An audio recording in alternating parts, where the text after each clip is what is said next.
প্রতিশোধ স্বরূপ এখন আপনি ওই ধরনের আরেকটা অ্যাক্টিভিটি করবেন?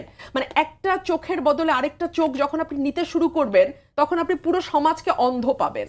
আপনি কি সেটা চান?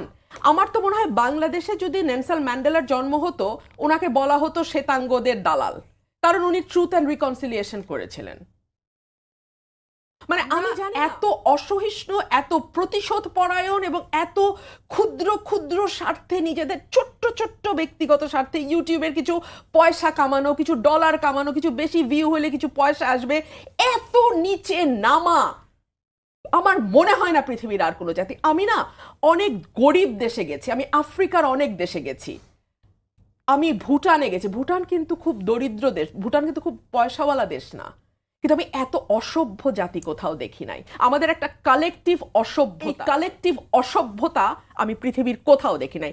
এই কারণে আপনি বিদেশের মাটিতে একজন আফ্রিকান লোক, একজন সোমালিয়ার ভদ্রলোক যে সম্মানটা পায়, আপনার দেশের লোক ওটা পায় না, কারণ আপনাকে মানুষ সম্মানই করে না। ওটা আপনি গরিব বলে না, আপনি অসভ্য।